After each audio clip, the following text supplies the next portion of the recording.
I'm so late on the bandwagon. Maybe that's a good thing though, because I know they're not just something I'm buying because they're trendy. I've thought about these for literally years. What am I waiting for?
So the first thing I definitely had to do was change the color order of the paints, because the color order they came in, why? What was the reasoning? Probably just thrown in there randomly, to be honest. When I was opening these, you could probably see that some of the paints have like separated. It's just goo stuff, which is separated from the paint. So I want to stir the paints and mix them and mix that all back in. I wish I had toothpicks because they would be perfect to mix up the paints, but I don't. So I think I've thought of something I'm gonna use. So I'm gonna grab that and be back in a second. So what I've got here, and I'm hoping it's gonna work, is a tooth flosser. It's got a point. I think it's gonna stir them, and I'm just gonna wipe it off in between colors. And I think I'm gonna actually mix up most of the colors. Pretty much all of them really, except a couple. So we'll see how this goes.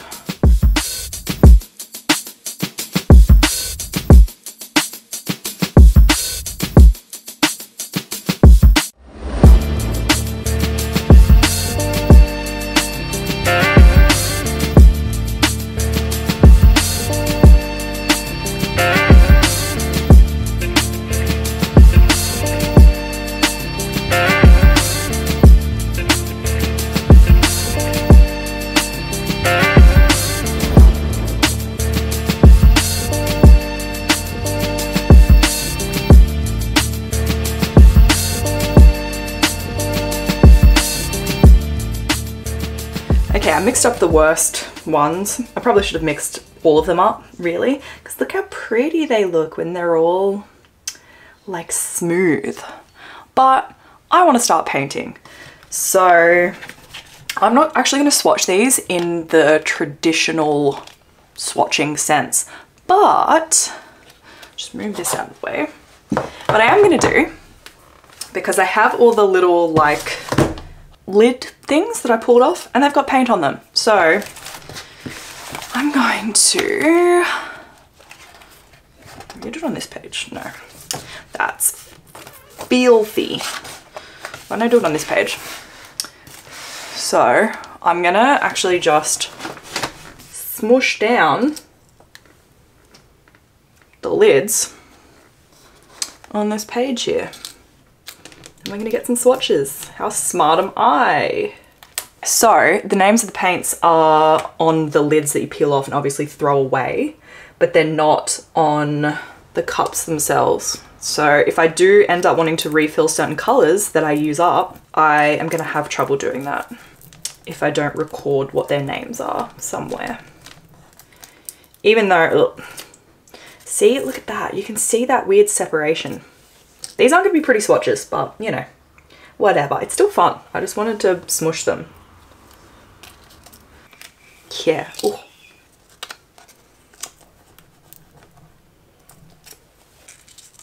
Some of these don't have very much paint on them, but some of them have heaps. Like that one. Ooh, that's pretty.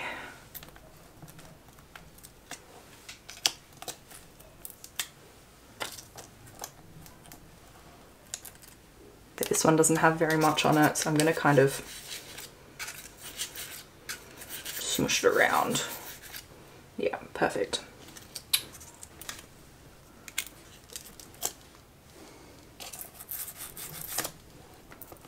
They call this pale green. That's weird.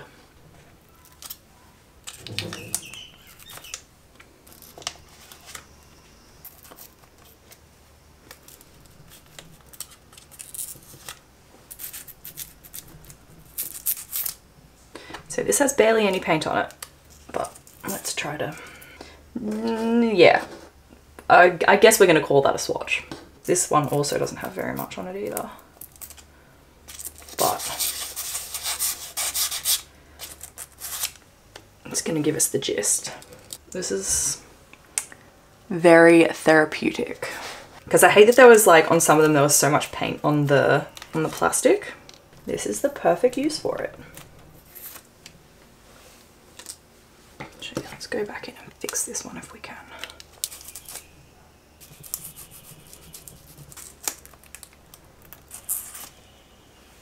Lately, I just have like no patience to do detailed sketches. I just want to get in and paint, and that's what I want to do with this.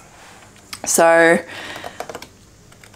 I think I'm gonna do a classic sketchbook spread. I've just sketched out this face with this moth first, and I want to paint this, and then I guess I'll sketch in the other elements that I'm gonna have on the spread, but I want to get in with the paint. I did the sketch with the Colorace light blue pencil, because with any water-based medium like watercolor or gouache, it's really good to use like a colored pencil instead of graphite, because the graphite might pick up with the water and muddy the colors.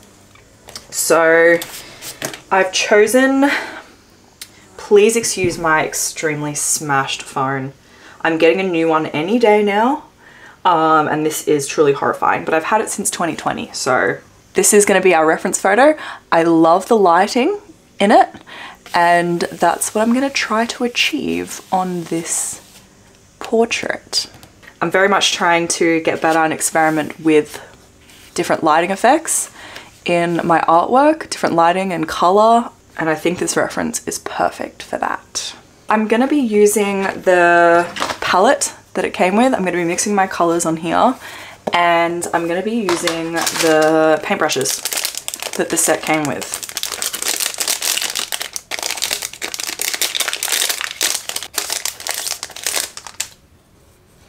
Oh, they're so pretty. That blue color is so pretty. I love that.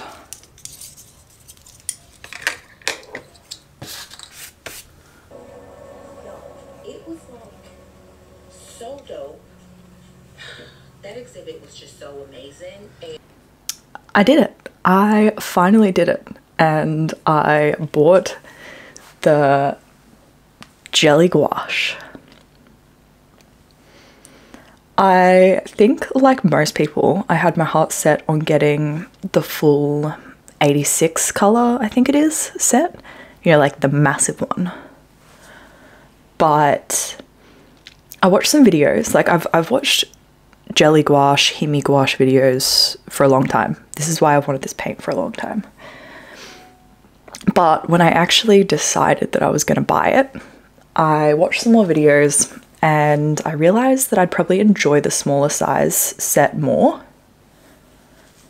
One of the main reasons I want to have it is so that I can use it for like quick sketchbook stuff. And I think that really big size would be kind of annoying to have on my desk. I also really want the option to paint in bed sometimes. Because sometimes, like, you don't want to have to sit in your desk in your studio. I don't know, I just want to be like hanging out in bed, watching a movie, and doing little sketchbook paintings. So with that massive set, that would take up half the bed. So it's just, yeah, it just wasn't really going to work. As much as I really want that full set of all the really pretty pastels, I think this smaller set of 24 has really good colors.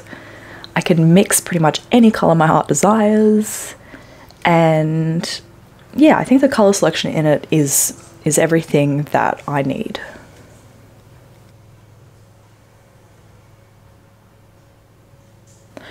So with this painting, I wanted to start off with the paint quite thin and watered down. I really don't use gouache much or at all. Like, I've got some really dried, crusty old tubes with my art supplies somewhere, but I haven't used gouache in years, and I just don't use it. So I wanted to follow what I've seen other people do, which is start off with like thinner washes and then you build up the thicker paint on top of that. The theory behind that is that because this gouache is just normal gouache, not acrylic gouache, it can be re-wet. So if you use thinner washes and then thicker washes on top, it's less likely that the layers underneath are going to get disturbed.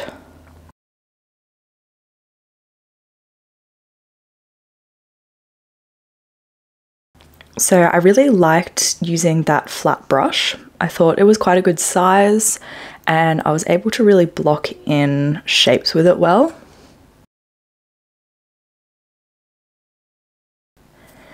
And I just started with mapping out the colors.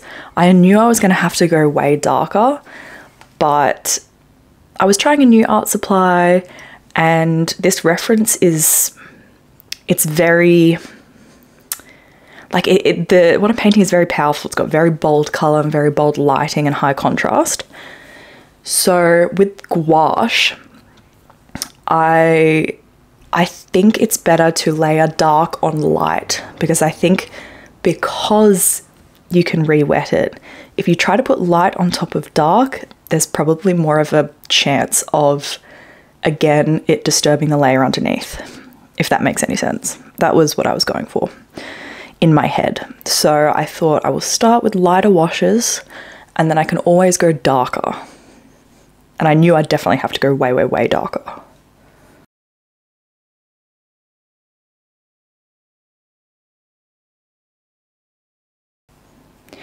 I naturally tend to be quite timid with going as dark as I need to in most of my paintings.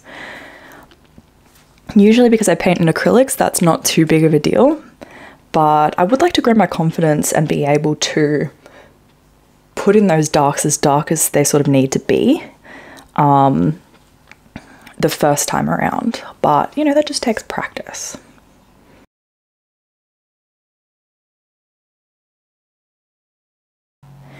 So I used the round brush for more of the detail work, and I loved the size of the brush. I think it's really nice. I did find some of the little hairs starting to stick out on it. Just a couple, nothing too bad, but I did just notice that, so I thought I would mention it. Just some little short bristles sticking out. But all in all, I think the brushes that come with the set are really good. I enjoy them, and I think I'll definitely just keep them in that little tray in the set, and I'm definitely going to be using them again. Now, I noticed when I was painting that some of the colours are more transparent than others. So for instance, the bright pink it's really transparent. It's a beautiful, beautiful, vibrant colour. But I did have trouble, especially later on in the piece, layering that pink, trying to layer that pink over the blue. Because it's transparent, it works better over white or a lighter background. And I found that when I was building it up, it would get thicker, but it was still transparent. It didn't have great coverage over the top of darker colours. I don't really mind that, but it's just something to keep in mind and that I'll have to remember. And I want to see if any of the other colours are similar to that. But if I know that certain colours are transparent, I can sort of plan ahead and work with them accordingly. but it's just something to note. These, because gouache is usually quite opaque, like tubed gouache is usually quite matte, quite opaque. So it's interesting that these are a little bit different. I think because of that, I sort of wish I left the background where I put those, where I was going to put those pinks in white, but I didn't really know. So I didn't know at the time, but I think after a few passes over that area that you'll see later on in the video, I have to do a bit of adjusting. I think it turned out pretty good. I just had a little bit of an issue sort of blending that pink in with the blue and giving that effect that I wanted. I don't know, it's hard to explain, but that color is transparent. Beautiful, but transparent.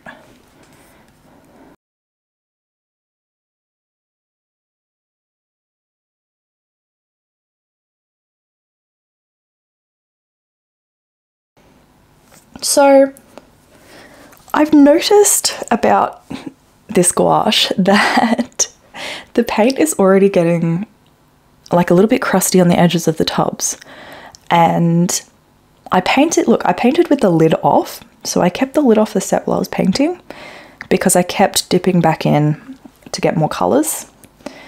But I have noticed that around the edges the paint has gotten like, it started to show the signs of getting crusty. However, you can re-wet these paints. They're not, some people think that once they dry out, they're done, but that's definitely not the case. You can re-wet them. And I think if I stay on top of it by, you know, however, you know, every now and then mixing them in, like with my little tooth flosser gadget, just mixing those edges back in and keeping it nice and smooth, I think that, you know, that will keep it nice. Also, with these paints, I pretty much only plan on using them in my sketchbook because they're pretty much, at least from what I've seen, the way they market them is quite, it's like children's paints, kids' paints. So there's not enough information about them to know if they're light fast. And I have a strong feeling that most, if not all of them, aren't very light fast at all. So I'm not going to use them on actual, you know, finished pieces or canvases or anything like that. They're just for my sketchbook. But for that purpose, I think these are incredible. And I think they're really going to help me to spend more time in my sketchbook and do more studies like this painting, because I don't spend enough time in my sketchbook practicing things. I just love getting into painting on canvases, but I have so many sketchbooks I need to fill up. So this is, these paints are really going to help me with that.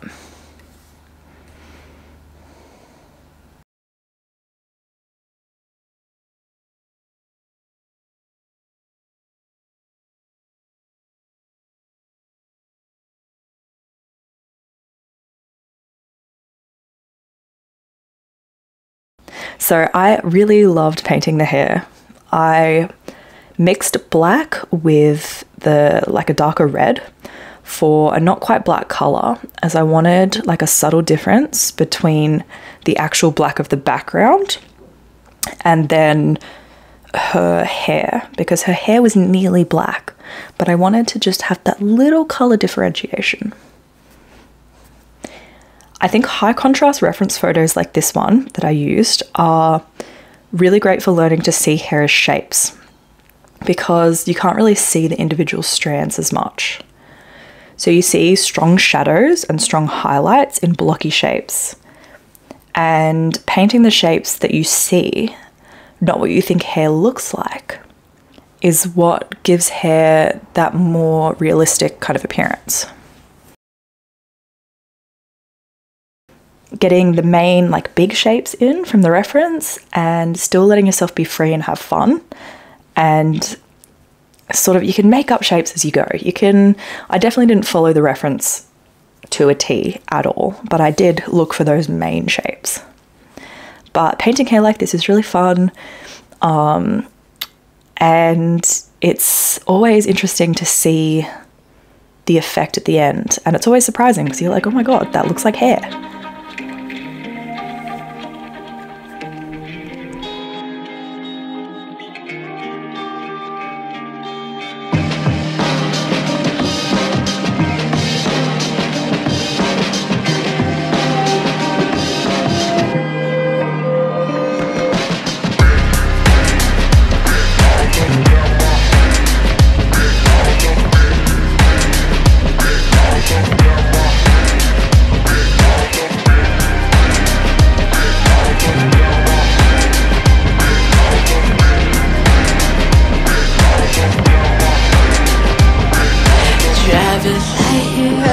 Pay the tolls with any total. Yes, I know I should've known it. Guess I know I should've known it. Comes right down, baby. My bones break easy. The scars you left me has blood flowing freely. So talk to me when you feel low. Where you inside or let go. Till the last time you come low. Say the praise we made. The bridges that we made. Saved our skin, we ran away. Felt the pain, what got away. Felt the grief, that's what in play.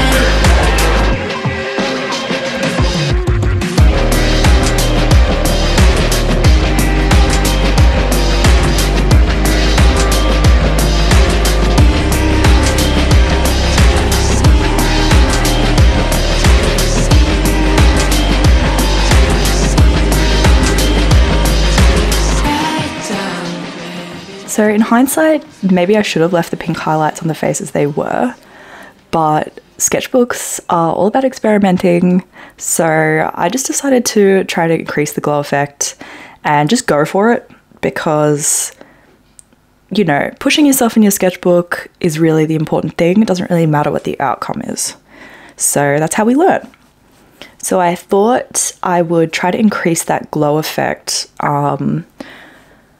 in certain areas by adding red. So my theory behind this, and it's something I've experimented with a bit, is that there's this trick of adding the opposite temperature color of the same color family, and it makes that area glow even more. So because I've painted this glowing area pink, so to me pink is like a very cool red, I wanted to add a bright warm red to areas that I wanted to really pop and push that like burny glow effect. It really makes the colors and that glow have this sort of punch to it. I hope I'm explaining that properly, but have a look and see what you think about that. I think it's a little trick I've discovered. So using the opposite color temperature but the same color or color family. So in this instance, I'm using the glow is pink and then I'm pushing it by adding a warm red. So a cool red and then a warm red.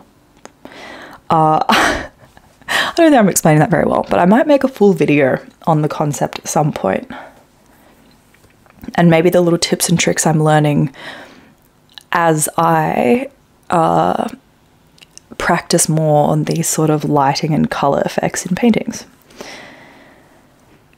I think in this painting, the glow in the cheeks was really nice as it was before.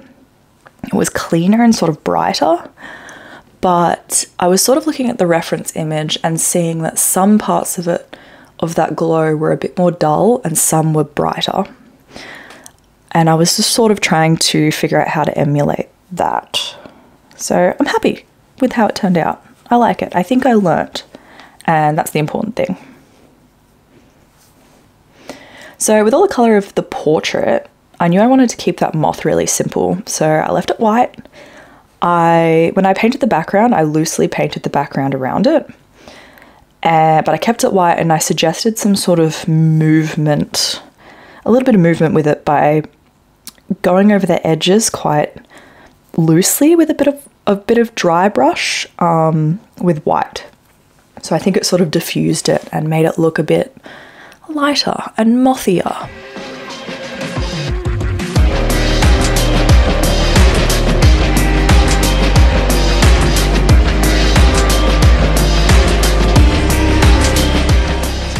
If you've been paying attention, you might have noticed that I said I was going to do a full sketchbook spread, but this video was already getting kind of long, so I have done a sketchbook spread. Give you a little, actually I haven't quite finished it yet, but whoop, little sneak peek. I didn't include the footage in this video, but I'm gonna try something new, and I'm actually gonna post another video this week in a couple days, and that's gonna be me doing the other half of the sketchbook spread with the Himi gouache and adding probably a few like little mixed media touches to the page as well, because I can't help myself. So 2 videos in 1 week. I thought that was probably a better idea than making this video like 40 minutes long. So if you enjoyed this one, like it, subscribe, and check out the next video when I do the other half of this sketchbook spread. So my verdict on these paints. Am I glad that I finally bought them? Yes, very. I just wish I bought them years ago.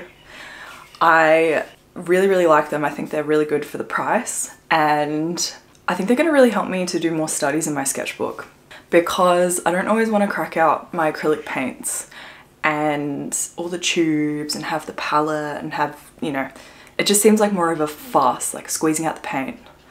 This is, it's all together. You just open up the lid and you go. I know I'm going to get a lot of use out of it, and I would really recommend to anyone to, you know, don't wait to get the massive full set. I don't think it's totally necessary. Of course, it's really like aesthetically pleasing to look at, but I think the colors in this 24 set are, the color selection is great. You have everything you need to mix colors, and it's just in a lot more of a convenient size. I think as artists, we always want the full set, the full range, but that's not always practical. So I may have been late to the bandwagon on these paints, but I'm so happy I've got them now. And I think they're going to be a really highly used art supply in my rotation. So I'm going to include a little teaser of the next video.